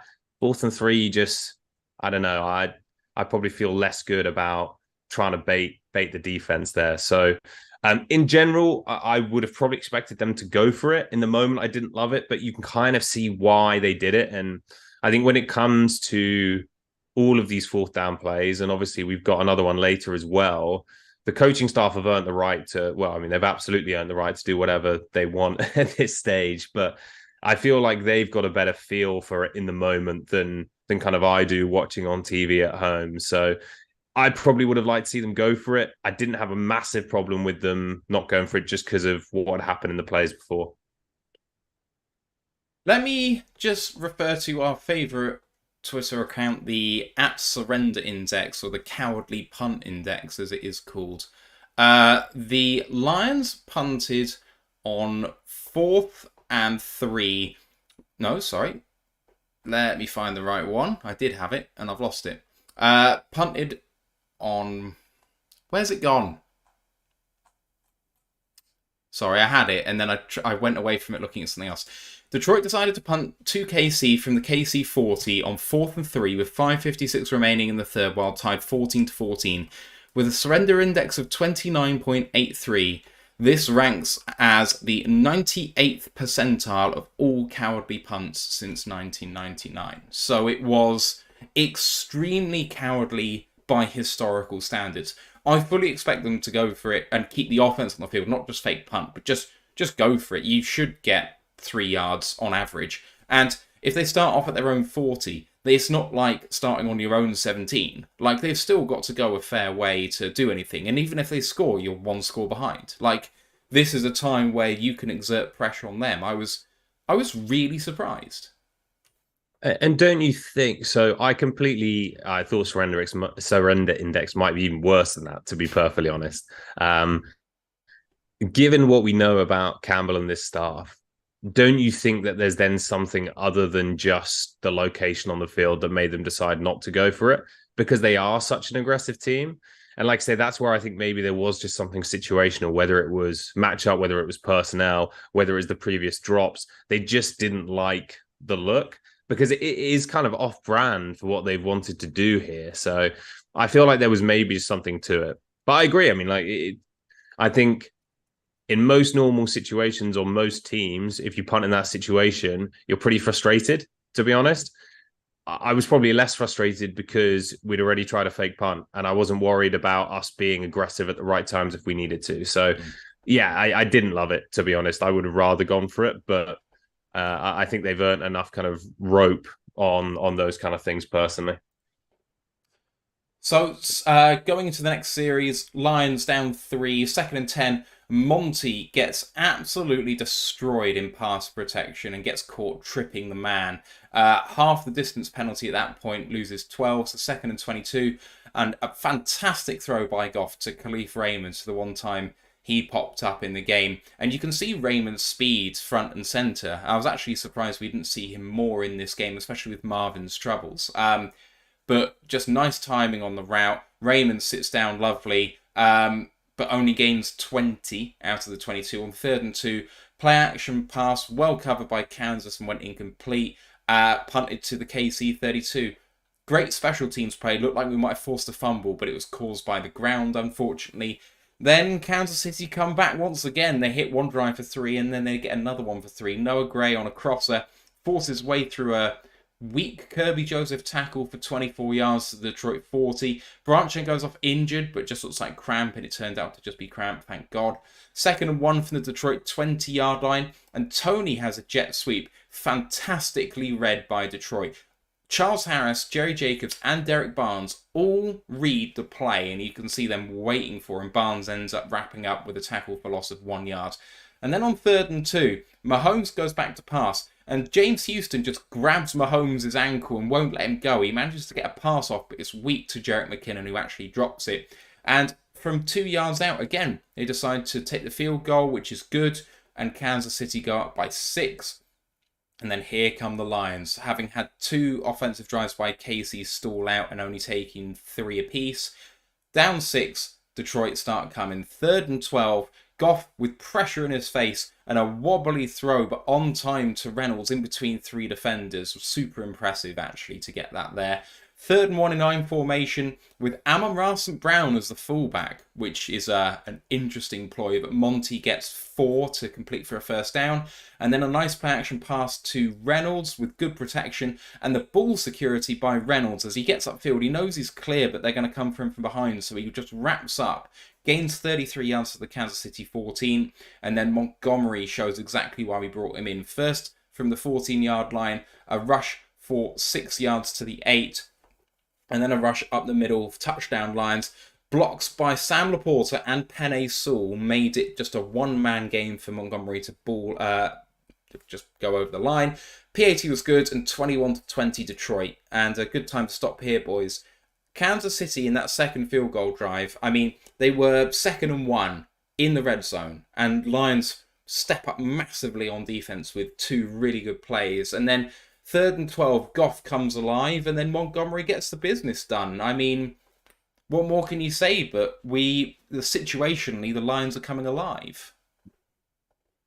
They started going back to the run game, which they abandoned inexplicably. Use your offensive line; it's your best weapon. And they started moving people. They started causing a lot of issues for Kansas. Just run it down the middle, bring out all these great impressive blocking schemes they've got, and they didn't have an answer for it. And the touchdown run itself was just a thing of beauty. Every aspect of it, all the guys and what they did. You know, Penny crushing him from the right, Laporta coming around, getting the outside block. It was truly a great drive, a clutch drive when we needed it the most. And they said we'd held them to a few field goals. And no, this is sort of the new resilience of this team. They didn't let it get to them that they were falling behind a bit. They just went back out there, put it behind them, next drive, and it was great. Just absolutely battered the hell out of them. The offensive line just killed everything in front of them, and it was great. It was, and this was the other Kirby play that kind of stood out in a negative way, sadly, was not only did he miss that tackle, but actually he's coming down into man on Gray as well. Gray gets passed off by the linebacker, and Kirby unfortunately kind of gets shook over the middle and then misses the tackle afterwards. So a little bit of things to clean up, but not hugely worried. I think when Branch went down, I'd already come to terms with the outcome of the game, like regardless either way at this stage. When Branch went down and you saw kind of non-contact, the way they're talking about it, the way they're not showing a replay, I'm just like, are you kidding me? It just screams Achilles or something like that as well. So that was kind of my biggest concern at this stage. And then, turns out he's okay. And how he went down the other end was just, again, super, super impressive. And also it was clutch, right? I mean, that I still don't really understand that Goff play with the wobbly ball that gets caught. It just doesn't look like it's a real play in terms of how the ball comes out. But anyway, you do what you got to do. And I think the Laporta block can't be shouted out enough in terms of, again, that's what we're expecting him to do. But I don't think he'd put it on tape to that point. And like in the moment, you've got to go and do it. You've got to be athletic enough to come back across the formation. And he comfortably sealed that block. So, I thought it was, again, a really impressive drive. It was one of those kind of, I was watching it Friday morning, sadly, but one of those fist pump moments where you thought, okay, this could really happen. And correct me if I'm wrong. I think I remember when we did the Laporta work in the pre-season when we looked at what he did at college, that he was actually quite adept at blocking when he was on the move. It was when he was asked to block in line without a head start where he kind of struggled. But if you pull him in sort of gap scheme work, he looked really strong. Yeah, and I think they realised that, because you saw that's where they use him quite a lot. He's in motion a lot, in movement. Get yourself ahead of steam, and he's hard enough to take out some of these bigger guys. So yeah, absolutely. Right. Next lot then. So Kansas City find themselves behind for the first time in the half by 1, and they go 3 and out. They get down to 3rd and 1 and decide to run a trick play. They run the tight end Bell under center, and we've seen this story before. You see the Eagles use it so often, just take the snap, push for a first down, but it's all a ruse, and they actually throw out a jet sweep to Rashee Rice. And Pascal reads it all the way, and I'm like, but you have a first down. Like, why not just sneak that like they were faking to do? Because it's such a hard play to stop. But they get cute, and, I mean, chat shit and find out, basically. So Pascal blows it up for a 3-yard loss. And at 3rd and 1 in this position, they might have considered going for it on 4th if it was 4th and 1, but losing 3 takes them out of 4th down territory, and they end up having to punt. So now the Lions can take all the time off the clock that they want, and Gibbs, with a lovely sweep out of shotgun to the right, bouncing off tacklers and gains 18 yards on 1st and 15 after the Lions false started, gets all the way to the Detroit 47, ends up getting to the 45 of Kansas City, and they go for it on 4th and 2 and don't get it. And this is why I'm kind of confused that we don't go for 4th and 3 on their 40, but in this situation we do go for it on 4th and 2. Now, the pass that Goff tried got battered at the line, but Goff has all the space in the world to his left-hand side. He just hasn't seen it because he's desperately trying to make the completion. It's a shame, but that could have ended the game almost right there. As it is, turnover on downs and puts Kansas City in good position with 2.5 minutes left. But they are the victims of, well, their own making here. Holding on Donovan Smith on Charles Harris. There's your second hold that was actually called out of about 30 that occurred. So that was on 2nd and 10, makes it 2nd and 20. Goes incomplete twice, go 4th and 20. A false start makes it 4th and 25. And then Mahomes actually puts out a somewhat catchable ball under pressure, but incomplete again with great coverage. Lions in plus territory, but just try and decide to kill the clock.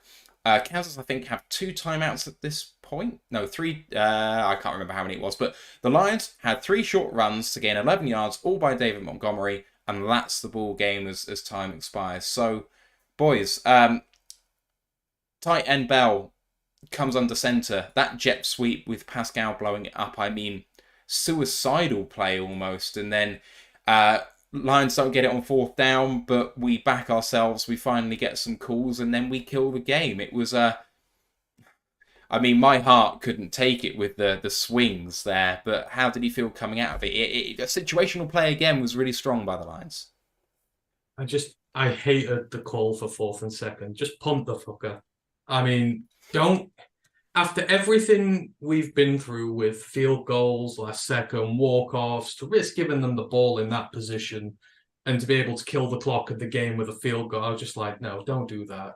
Pin them in. Do that instead. Thankfully, the defense comes up with the plays that it needs to. It didn't matter, but I still didn't like it at all. But it comes all back down to the resiliency of this team. It was the reason I had worry for them this season and why I didn't predict them to win this game. It's, can they win a game under pressure when it matters? They've only had 1 game under pressure under these two, and they crumbled to bits. This is the second go at it, and they did. They were as mentally resilient and tough as any Lions team I've ever seen in my time supporting them. Just every time they needed to make a play, every time they needed a stop, every time they needed points, they just seemed to find a way to get them. And like I said earlier, last year, the Minnesota game, we were in the same position. We could have ran the game out and won. We just couldn't. And in this one, 3 plays, you need the runs. Offensive line comes up big. It's why we pay it all that money. It's why we've invested so much in it, so that in clutch situations like that, can just open up the gaps just big enough to get those few yards. Just those things that make all the difference, and you seal it. And I don't think I've ever let out a squeal so big in my life ever as when Monty got that last one. Because it's just the scarring from all the other performances. Like, until it's physically impossible for them to win, I just don't believe it's going to happen in that situation. And they got to it. So, all you can say is, incredibly and well done to them. They've got one of the strongest backbones, I think, in the NFL now. And they know how to win when it matters, which is the last hurdle they needed to cross. Now all we need is the consistency of winning, and I trust them to do that. We've won 9 of our last, 11 now. So, well, I'm gone. Oh, yeah, we won 9 of our last 11. Yeah. So they know how to win. They know how to stay calm, cool, collected under pressure. My last questions about this team have been answered. And I think we talked last year during some of the games about learning experiences. So Carolina, for example, super frustrating as a fan, but sometimes you need to get slapped in the face and kind of told to wake up, because like everything was going really nicely. And then actually we just got completely destroyed in that game. And it wasn't ideal. It did end up costing us our season, but it was a learning experience. Another one was that Packers game. Yeah, it turned out we had nothing to play for.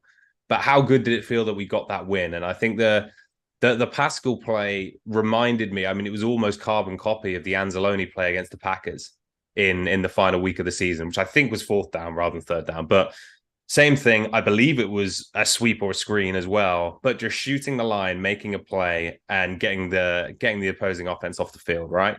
And it's those kind of plays, it's those kind of moments where it feels like the team has taken their lumps over the last couple of years, but there have been enough teaching moments, enough positive experiences that now they can be there on opening night of the season and make these plays. And I think that was like, I don't want to over exaggerate that play because ultimately it was just a player making a great play.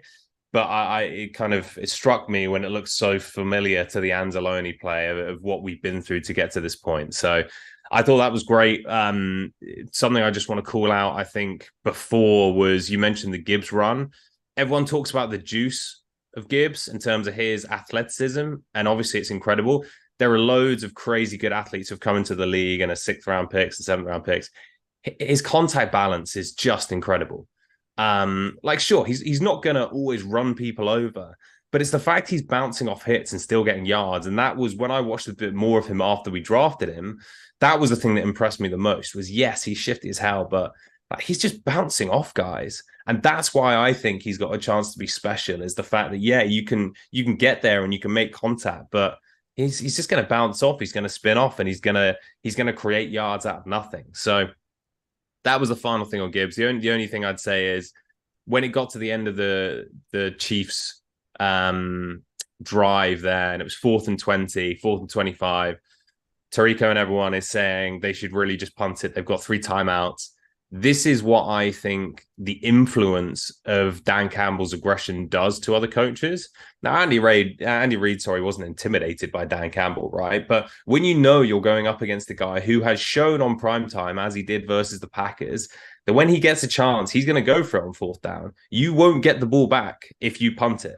I think it forces other teams to go for it on 4th and 20 and 4th and 25. Whereas historically, you'd see other teams who would punt the ball back, trust their defense to get a stop because you know the opposing offense is just going to probably run the ball 3 times and you can clog those lanes and know you're going to get the ball back. Whereas when you've got a coach as aggressive as Dan Campbell, I genuinely think it plays into what you have to do on the opposing coaching staff. And that's why, yes, you've got Pat Mahomes, I get it, but 4th and 25 is a low percentage play. And I'm sure the data would suggest that actually you're probably better off punting it, and then you're likely going to get the ball back with 3 runs anyway. So look, I thought it was such a satisfactory ending to a kind of topsy-turvy game. But man, there's so much good. And I think it was such a strong summary of what we've watched and seen develop over the last 2 years and the lumps we've taken as part of that, to see it all come together as one. I mean, it's just such a good way to start the season, and ultimately gives a bunch of confidence for these games we now have coming up, because we've still got 16 of them in the regular season before we can shout about anything. It shows I think it also shows a burgeoning sign of respect towards our team from others in the league now. Like you said, teams beforehand would not have respected us enough to risk that. I mean, like you said, they punt it. They know that we go 3 and out, and they know they get the ball back in a better situation here. And he knows he's not going to get it back, and that's the greatest sign of respect you can give to a team. It's like, I feel like I've got no other option than to take, like you said, the the incredibly low percentage option. That's my best way of beating you. So, like I said, I think it is mentally impacting other teams now. They're respecting what we can do. That's the biggest compliment you can get in this league. Before getting to talking points, interesting comment by Brian Shook, who wants to change Kansas City's tactics. He doesn't want them to punt, and he doesn't want them to go for it on 4th and 25. Yeah, he wants them to kneel down at their own 9-yard line, because if you kneel down on the 9-yard line with more than 2 minutes left, the Lions can't end the game. They can only score a touchdown. So the Lions try and kill as much clock as possible, try and score a touchdown, but unless you get 8, it's a 1-score game, and Kansas City get the ball back with a minute to go and no timeouts. I think that potentially has the highest win percentage for Kansas City, because the likelihood is, in that shorter field, you hold the team to a field goal, and you have no timeouts and a minute left, and you still have to get a touchdown, but this time you win the game in that scenario. I think that's better than punting, and I think it's better than going for it on 4th and 25, but I just wondered what you thought. Yeah, but if we take a touchdown and get 2 points, then get a game over. It's a big You know, if. you're Though. already- Would you go for 2 though? You probably wouldn't. Yeah. I mean, I Yeah. would go for 2, but I think a lot of people Well, because wouldn't. you're a minimum 7 ahead anyhow. Yeah. Or you're a minimum 8 ahead anyhow. Sorry. So No, it would be 7 at that But you point. would be yeah. 7, so Yeah. you'd then, I mean, again, you'd say Andy Reid might then go, actually, I'm going to go for 2 at the other end. But you would assume if you are behind by 7, needing a touchdown to tie, that they would then kick the extra point. Maybe not, because Andy Reid, I'm sure, has things dialed up, but I think you would go for it then anyway. And also just what this coaching staff has done. Like, if they've got a chance to seal the game, they will do it. Yeah. And that was even shown by my frustration actually with the 4th and 3 or whatever it was, or 4th and 2 call from us. I actually quite liked the call to go for it. I just didn't love the play, because I think they were expecting like some serious pressure, but you actually ended up with 3 eligible receivers and 7 Kansas City defenders in coverage. I don't love those odds. So yeah, it just didn't play out. But I think in general, Campbell, if he's got any chance to win the game, ice the game, he's going for it. But sorry, in answer to your question, I only saw that afterwards. That would have been so sick if they had done that, taken a knee. I would have been absolutely here for it. Wouldn't have wanted them to obviously win the game, but just for something you'd probably never seen before, it would have been incredible. Would have been really cool. Right, talking points. First thing I had was maybe a little bit of O-line struggle, especially early on. Goff seemed like he was under pressure a fair amount in this game, like hands in his face. Only got sacked once, but Goff seemed to handle that well. But in the second half, it didn't really seem like they got close to him at all. It was a real kind of switch flip for the team, and maybe that's just rust coming off. But maybe like both of you guys were saying, the chemistry kind of coming together and just getting reps under your belt really showed. Jonah had a shoddy first half. He was awful. He was getting ragdolled. He was getting beaten. And you were like, ew, this was like start of second year Jonah that came out. He was not good. But in the second half, he was much improved. So I think in just his case, sometimes it just does take a little bit of time for him to get up and running. I mean, like, Hal looked flawless, considering it's his first game in over a year. And I was so impressed with Hal. This is why I've always said there was never a competition between him and Glasgow for this. If Hal's fit, he's so much better. And you just saw what him and Penne were doing, the way they sealed off the rushing lane with Laporta for Monty on that end rush for Monty's touchdown. They just absolutely collapsed everything on the inside of that Kansas D line. You know, you saw him helping Penne out on the pass protection when he was under a little bit of bother. He was everywhere, but Jonah struggled. But second half, he was much better. So I'm very happy to put that down to sort of rust again. Taylor did incredibly well considering he was injured. And I think Frank also was a little bit just eek to start with, but he's got his toe injury. It's a rust thing. These were things I know, but the second half, they were all much better. So I'm willing to give them a pass on that. I don't really mind too much. I'd have to go back and watch it. I did because I had the same feeling. It felt like Goff was under pressure. I think the more the game I watched, it felt like when you're watching the Lions rush, you've got Hutch screaming off the edge, getting upfield, potentially getting too high, and therefore it looks like there's loads of space. Mahomes kind of running down the lanes, etc. Whereas when the Chiefs were rushing, I wasn't seeing loads of guys kind of really try and turn the corner, push it up the field from their edge. And so actually you had quite like a compressed pocket. It doesn't necessarily mean that Goff was under pressure as such. It was just definitely a tighter pocket versus there was a lot of space when Mahomes was in the pocket. So I wonder if it was partly kind of just the camera angle made it look like there was loads of pressure, but actually nothing was really getting to Goff. Because I had the same feeling early, and then I agree. I think they definitely firmed that up on the second half. And even just before coming on now, seeing some of the clips of Penne in the run game. I can't remember if it was Brandon Thorne or it was it might have been Jeff Schwartz actually, but it just clipping some of the Penne in the run game plays. So it's just so much fun. And he's such a crazy athlete. You forget it until you watch it back on the All-22 and you actually see how he moves and remember then that he's walking around at 330, 6'6", and you're just like, it's incredible. Final kind of talking point apart from player of the game and kind of giving flowers to people, the Lions defense, I know that Casey had some drops, whatever. It seemed like Mahomes was struggling to string the passes together, and it didn't look necessarily like rush. It looked like the coverage was blanketing the KC receivers for the majority of things, and that the pass rush was putting pressure on him. Hutch was getting there. They weren't getting easy rushes. They didn't even try and rush the ball for the majority of the game. But, you know, the D-line had a good game, and the coverage backed it up, and vice versa, boys. Yeah, the D-line was really good. And I was surprised at just how much the interior generated pressure as well. We said, you know, with Creed, with Trey, with all these guys in there, they're one of the best, for me, interior O-lines in the NFL. These guys are. And, you know, all these guys were having multiple pressures. Levi looked damn good, considering it's his first game in absolutely forever. And there's all the pressure in the world on him. He took some hits in this game as well. He carried out there and got going. Aleem led the line really well, was space blocking very well. He was getting pressure. Benito even did well. It was good to see, because what that allowed them, with the interior getting taken up by these guys, it gives Hutch and Houston and all these guys just so many one-on-ones. I mean, Hutch was giving Jawan Taylor headaches all game. Trey, you know, the left tackle, Donovan Smith, was just awful. He was rancid, but they couldn't afford to assign him any help because of how much interior pressure that was being built up. So, and that's the problem we've had for years now. No pressure on the interior. You can one-on-one them. You can give extra help to the guys on the outside, which makes it harder for the edge rushers. Not this time. And then you brought up the blitzers as well.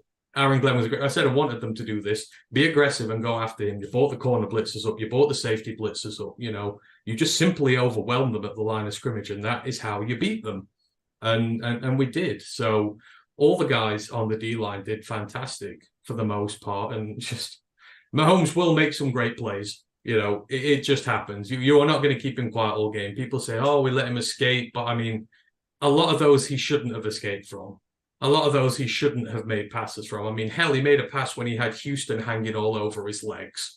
I mean, that's just how crazy the guy is. So the D-line were absolutely amazing. Considering the offensive line were cheating very, very heavily, they still did incredibly well. So you've got to give credit to them.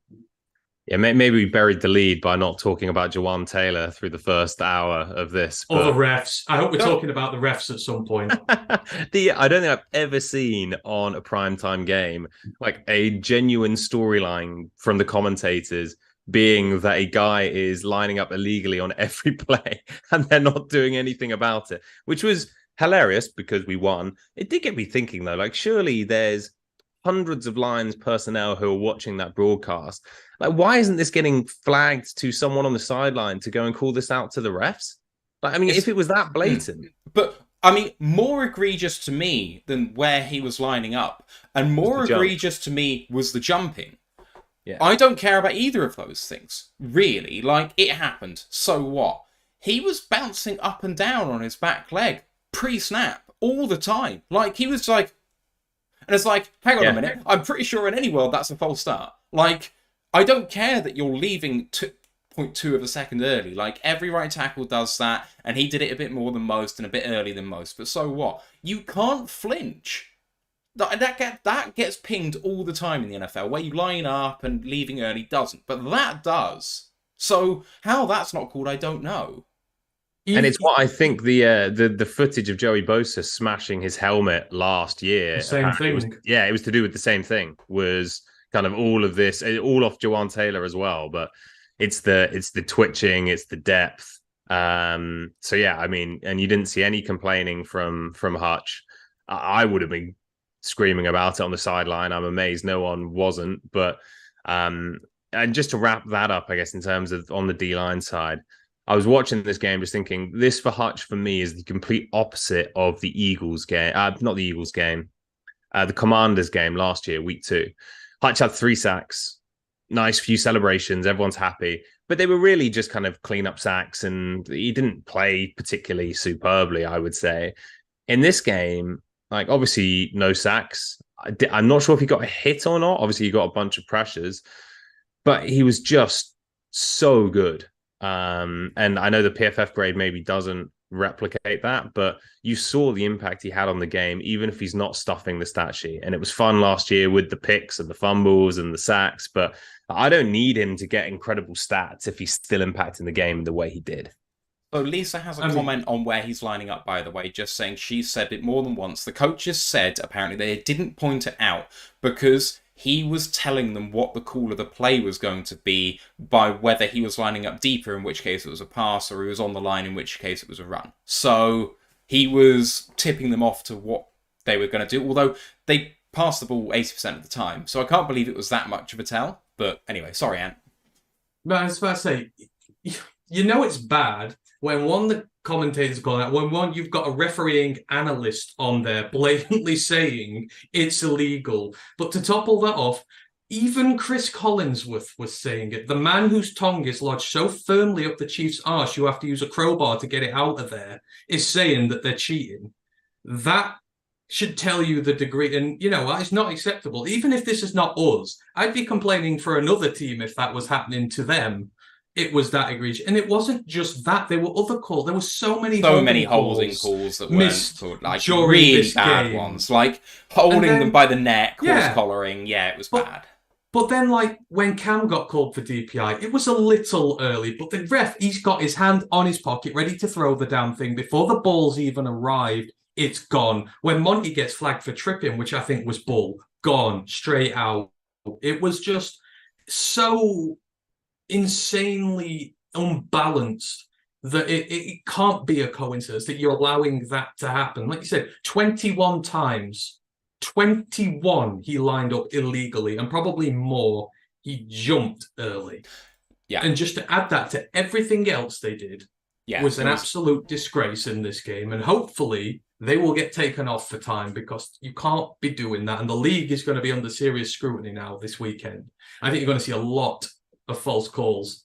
A lot of false starts given this weekend. You cannot allow that to happen. Well, you can be sure with Juwan Taylor that every referee in the league has watched that game, because it's the only game that's on. So Juwan Taylor's not getting away with it for the rest of the season, because it's being so publicly called out now that he's got no chance. Like, he has to change his mechanics. So it is what it is for Juwan. I know that we all want to go and watch England play rugby in just a second, so I just want to quickly get to some risers and fallers, or flowers, or whatever you want to call this a little bit. But who did you feel did well, and who maybe didn't do quite so well for you boys?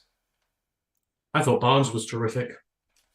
Given what he's done in the preseason, given the scrutiny over his position in this team and the question of using him before Campbell in this lineup, he was amazing.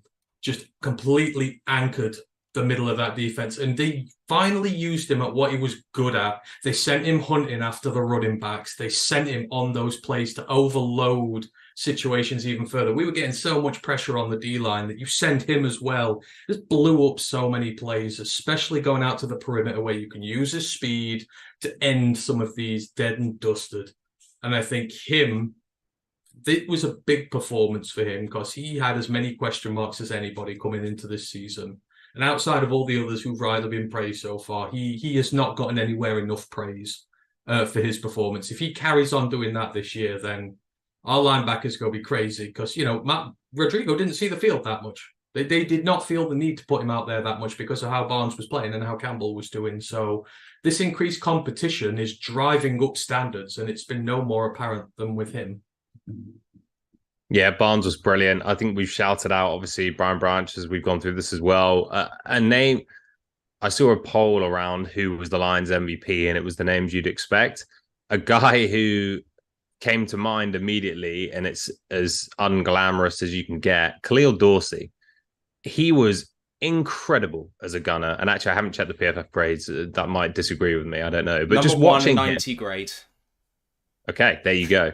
Just watching him, not in terms of returning kickoffs. I thought he was fine, but he was always down there. He was always the first man down there. I think the fumble that wasn't a fumble in terms of when, I don't know who the Kansas City player was who then lost the ball on the punt, but it was when his elbow was down.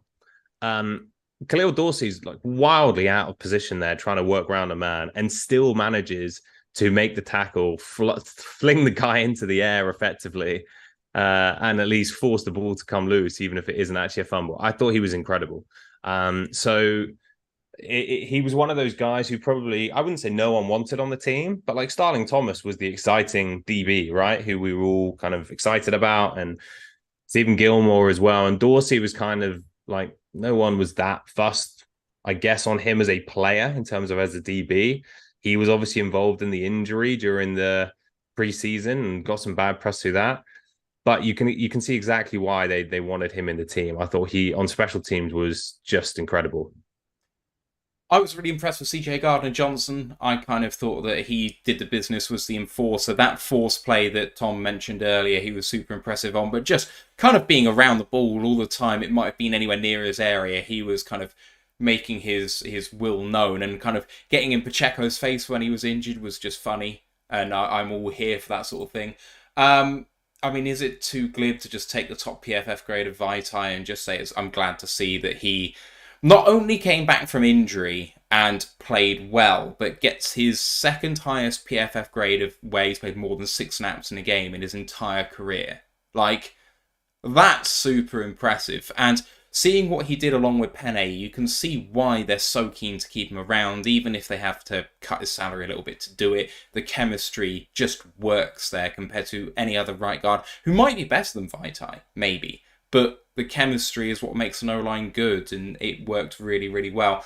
To look at Fallers, I'm going to take the low-hanging fruit and just say Marvin. It sucks, and I love Marvin, but got to do better. Just got to catch the ball and don't cough it up. Receiving ain't the rocket science, so I won't go into any more than that. We've said more than enough. Anyone who you think's a faller, boys? Well, I was going to say, you answer the who was good question by first asking who was bad, and Marvin's the only answer for me. There was nobody else who, at the end of this game, I came out thinking, I think less of you as a regard of this. I think the entire secondary was really good for the most part in coverage. It was great. He had some blown assignments, but it's Pat Mahomes. He's going to burn you at times. I thought the linebackers were all great. I thought the D-line was great. I thought the O-line, after Jonah's hiccup in the first half, was great. I thought the running backs both played really well. I thought the quarterback was great. I thought the receivers did what they needed to outside of Jones. I think he's literally the only guy I think less of after this game in terms of his performance and rating on this team so far. There was nobody else for me. I love it. Think less of, just it feels so personal. It's like, yeah, I think less of it. But I know what you mean. In terms of my like ranker roster, he's on the bubble now. I had him in the team before. It's a bit you can't do all the stuff he did. Yeah, and I think everyone who's been a Lions fan for more than 3 years loves Marvin Jones for all he did during some pretty kind of, let's say, tricky circumstances 3 to 5 years ago. It just wasn't up to scratch. I completely agree. I don't really think there's any individual to call out. Actually, going against PFF grades, I've still got questions on the interior D-line. I don't think it was a disaster in this game, and I know Ali McNeil was our top graded player, right, on defense, and I think the other guys didn't grade out badly either. Levi, I think, flashed. I've just got questions, right? We don't have loads of depth there. I think it's going to be interesting when we go up against kind of a power run team, how we handle that. So yeah, I think it's more the interior D-line stock for me has just stayed neutral rather than increased or decreased. And I think it's an area I had question marks going into the season about, and I've probably still got them rather than feeling more assured, I would say. I do like the decision, though. I mean, obviously, Benito got rested. Not Benito. Bugs got rested. Broderick got rested. I do actually like that decision in a way, because you look at the next 3 weeks, and all the rushing attacks are better than Kansas City's. I mean, next week, you've got Walker and Charbonnet. Then you've got Algier and Bijan. Then you've got Dillon and Jones. I think that's when those guys are going to be more critical to us. Those, when you've got the 1-2 punches who can really hurt you in the middle. I don't think Kansas can do that to you, which is why I think they went with more of the edge guys who can sort of come in a little bit. I actually look back at the decision and I think that's actually quite smart to keep them healthy and fresh. I think you'll bring them in next time, and then I think you will see a bit of a different side to that interior next time. And that's really why I had in my predictions, which I know when I tried to catch up on the show, some of you guys were like, really? That's why I actually had the Falcons as a loss, is I think that might be the first time where a team just tries to run it down our throat and we're not quite ready for it. Not that I think the Falcons are a better team than us. I just think it could be a game plan thing, which again is one of those kind of slaps in the face that we maybe need. So I'm sure we'll still be heavy favorites going into that game, and the smart money I'm sure will be on us winning. But yeah, I am slightly worried about Arthur Smith dialing something up and us just not being able to quite handle that on the interior. Right, that's going to do it for us. I don't know, Ant, if you're going to rush off for rugby as well, but I might stay and chat for a little bit with the guys. Next show is going to be on the main podcast Thursday next week, where we hopefully will have We Talk Seahawks on to preview the Seattle Seahawks game, which is next Sunday. College podcast, week 2 review and week 3 preview will be airing in the middle of next week, so don't forget to check that out. Otherwise, you can follow us on Royal the Lions UK on YouTube, Twitch, Facebook, Instagram, and Twitter. And the group for worldwide fans is Detroit Lions Fans UK One Pride Worldwide. The website is rotluk.com. You can find Ash's preview articles, my review articles on there every week, so go and check that out. Please don't forget to subscribe and rate us 5 stars on our podcast, your podcast provider. Our podcast provider? That doesn't work. I'm screwing this up, boys. But we're 1-0, so I don't care. It could be worse. Boys, it's been fantastic to be with you. We've beaten the champs, lineal champs, and we just need to go and beat them from here, and it will be well and good. But for now, 1-0, let's go! Let's go, Lions, One Pride. One Pride. Recording stopped. I can see we haven't come out of the half yet, but England are down to 14. I haven't actually seen the score. I just saw we lead, but with 14 men. I didn't want to go on to Sky or something, and then the noise kind of come up over the speakers. We've hit 3 drop goals in the first half. Okay, niche. You know what? I used to love watching England rugby all the time, but I've fallen out of love since Eddie Jones left. I got spoiled by Eddie's teams, and we were so dominant and we could beat anybody. And I know it didn't end well with him, but he will give me the best rugby I'll ever see in my life from an England team, I think. So it's just, they're really in flux at the minute. It's probably the least relevant we've been for a World Cup in 20 years. So yeah, it's not so much, I don't have particularly high expectations for England as such. And actually, I'd almost forgotten the Rugby World Cup was coming. It's like I knew it was a couple of months away, and then it's like, oh no, it starts next week. So I'll kind of check in and I'll watch the England games, but I don't have particularly high expectations. They have just come out the half. It's 42 minutes in now, so yeah. Nice. Any games you guys are looking forward to on Sunday, by the way? Yeah, I'm looking forward to the Packers smashing the Bears. I you know what? I've never wished for a Packers win in my life until now. They're just, I can't be doing with them. Oh no, I've seen Chase Young's out again. I'm looking forward to an upset in Minnesota, because I slightly fancy Tampa Bay to shock the world week 1. No. I really fancy it. No. I really fancy it, and I might put some money on it. Something about... Don't. The Tennessee Titans are road warriors. Oh, hello. Tennessee Titans. And I was just going on, and I was trying to get the list of games down.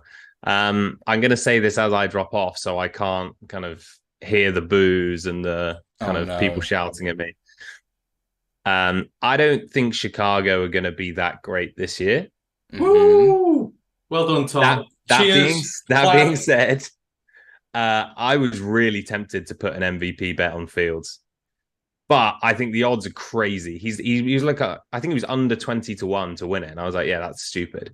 But I do think he could have a really big statistical year, and I don't think he will win it. But I feel like if you think about some of the kind of the quarterbacks over the last 5-6 years, even just going back to Cam, obviously to Lamar, to Jalen, like guys who put a lot of yards on the ground and make lots of explosive plays that people see in highlights, I could just see Fields kind of exploding this year, even if he only gets 7 wins out of that team. So I'm not saying that's going to happen. I could see Fields having a big statistical year.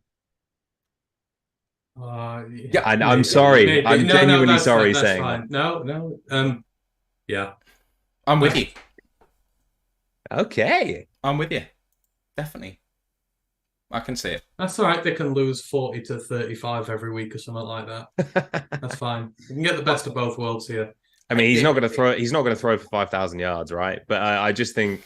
I hope he gets the 3,999, just so the Bears fans can't go. They've had a 4,000-yard passer in their life ever. So I don't think he's getting to 4,000 either. But Weird. he could easily get over 1,000 on the ground. it's weird. They got 5 games on the late slate tomorrow, don't they? It's usually only 3. Yeah, So I know, but it's because there's no buys. When you have 2 buys, they Yeah, come both out of the late but slate. I think I'm going to watch the battle of the frauds early. The Titans and the Saints, 2 biggest fraudulent teams in the league. And I don't like watching the Titans, but I like to watch the Saints lose. So I think that's where I might focus early on before the Bears game. My focus is going to be on Tampa Bay, Minnesota, just to scout our in-division guys. And also Jacksonville, Indy, because I really want to see what my guy is going to do in Indianapolis. Because been so high on that quarterback that I just don't want him to fail early doors. But it is the Colts, so they'll probably find a way. But I mean, 2 years ago, that would have been the game which was probably lowest on my hit list, Jags versus Colts. But I completely agree. I think that could be, it could be a bad game in terms of quality of football, but I think it would be really exciting. And I think the Jags are going to be good this year. I think Calvin Ridley might have a huge year. Ridley's going to have a massive year. But the thing is, you have a look at how they spread it out last year. Zay Jones was such a good complementary receiver, and now Kirk becomes a 2. That's one of the best offenses in the league. Or at least wide receiver cores in the league in terms of chemistry with quarterback and receivers. So I feel like it's a really good slate. There's so many good games. Yeah. Like I'd watch the Steelers and the 49ers because I think the Steelers are going to be much better this year. yeah, I'd watch that happily. You got the Browns and the Bengals. I like watching the Bengals. That's Yeah. in division. There's a lot of games that I would watch quite happily. I mean, those NFC South ones, you don't know where they're going because they're all playing one another, aren't they? I think the Falcons play the Panthers tomorrow. Yeah. Which could be great as well. Like Yeah. Bryce Young, obviously, first game out. Falcons, you don't really know what you're going to get.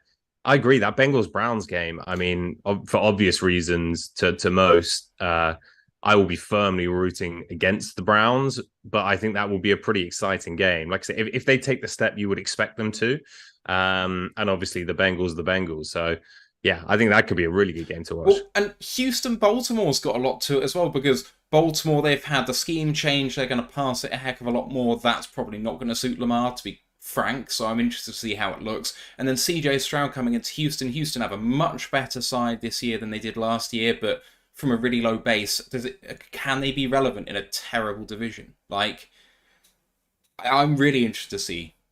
And then it ends all with Buffalo, New York. I was going to say, again, I keep saying I'm going to go and then don't, but actually I'm going to go. Bills or Jets, who do you like? Bills. Oh, of course you are. This is Josh Allen's biggest homer here, Bills. Tom. You should never ask questions like that. Bills. I think 15-3. Come on.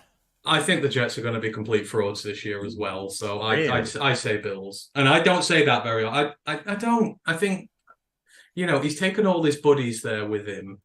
I think, Brees isn't back just yet. I know they've got good weapons there, but I know Dalvin's there. This is the Bills' year. They've got to do it sooner or later because they're missing their window big time.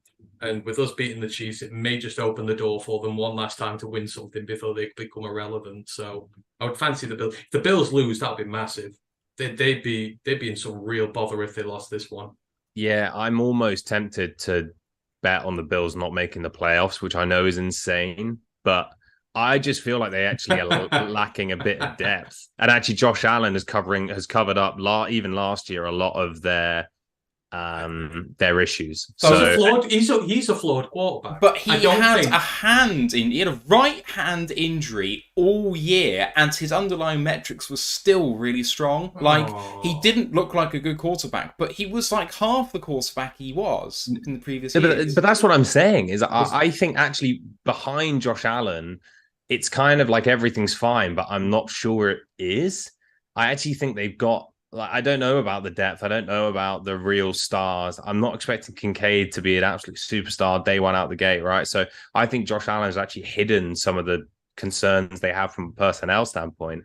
I don't think our defense is as good as it was 2 years ago or even last year, maybe. So I think Josh Allen has done an incredible job in dragging that team forward, even maybe not at his best last year. And I think he's going to need to do it again if they're going to get out of that division, which is pretty horrible this year, actually, for the first time in ages. A horrible division, but also they've got the AFC West to play as well. So their division in terms of schedule is really bad. Really? Yeah, it's not great. So I have the Jets not breaching 7 wins. I don't think they get 8 wins or more. I think 7-10 is going to be the most they get.